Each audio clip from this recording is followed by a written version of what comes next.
Assalamualaikum warahmatullahi wabarakatuh. Perkenalkan, nama saya Vina Mentari, mahasiswa gelombang kedua PPG Prajabatan di tahun 2024.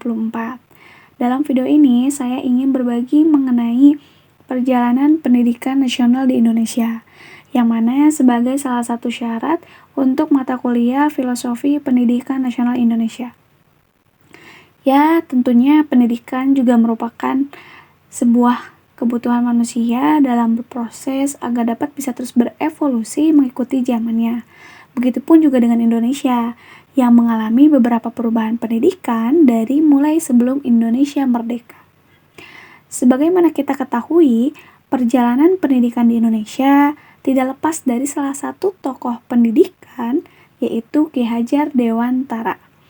Perlawanan yang sering Ki Hajar Dewantara lakukan pada pemerintahan Belanda melalui tulisan-tulisannya agar pendidikan Indonesia dapat lepas dari belenggu.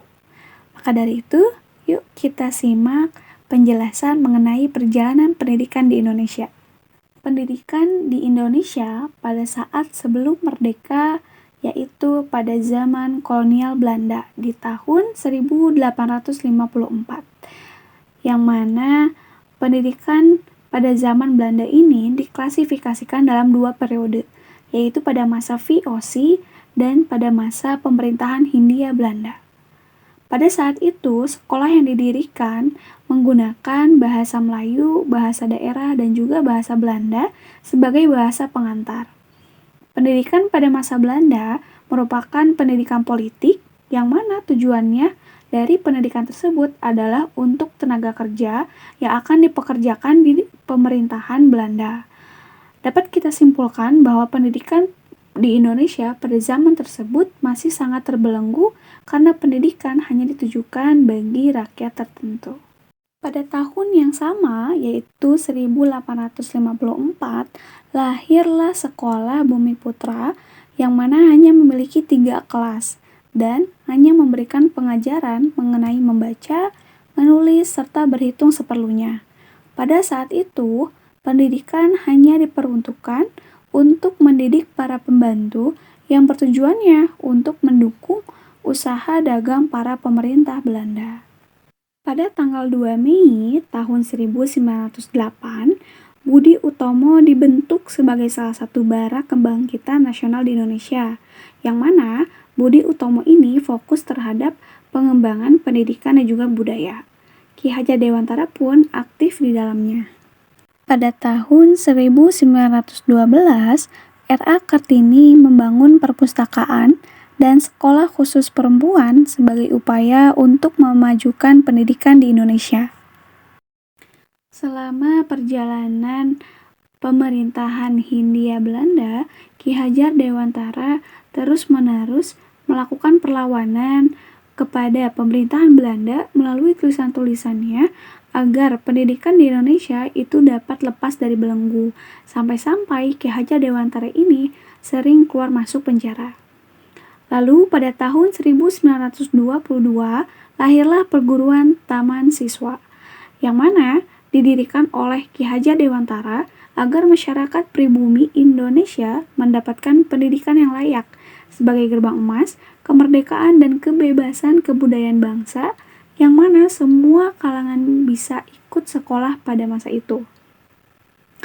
Pada masa ini, lahirlah cita-cita baru yang mana mempunyai mimpi perubahan radikal dalam pendidikan dan juga pengajaran. Pada Dewan Senat Universitas Gadjah Mada 7 November tahun 1956, dalam pidatonya Ki Hajar Dewantara menyampaikan bahwa pendidikan adalah tempat segala benih-benih kebudayaan yang harus diwariskan kepada generasi selanjutnya. Setelah kemerdekaan, pendidikan di Indonesia mengalami banyak sekali perubahan karena menyesuaikan dengan setiap kebutuhan pada masanya. Pendidikan pada masa sebelum kurikulum merdeka yang dapat dikatakan pendidikan masih terbelenggu karena pembelajaran masih berbasis teacher-centered, pembelajaran yang kurang variatif, sumber belajar yang terbatas, belum menekankan pada pendidikan karakteristik siswa, sehingga kebebasan peserta didik masih terbelenggu. Sampai pada akhirnya lahirlah kurikulum Merdeka yang mana berdasarkan landasan pemikiran Ki Hajar Dewantara pada zaman dahulu, yaitu pembelajaran yang menekankan pada profil pelajar Pancasila serta menerapkan semboyan Ki Hajar Dewantara. Ing Madio Mangunkarso, ing ngarso Sungtulodo, dan Tutwuri Handayani. Selain itu, perubahan yang berdasarkan pemikiran Ki Hajar Dewantara yaitu mengacu pada olah cipta, olah rasa, dan olah karsa, menajamkan pikiran, menghaluskan rasa, memperkuat kemauan, dan kesehatan jasmani.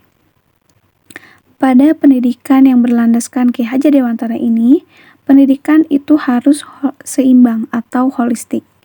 Pendidikan dan pendidik yang memandang anak dengan rasa hormat, yang berorientasi pada peserta didik. Terima kasih karena sudah menonton video ini. Semoga bermanfaat dan dapat menambah wawasan kita dalam mengenal perjalanan pendidikan nasional di Indonesia. Thank you for watching.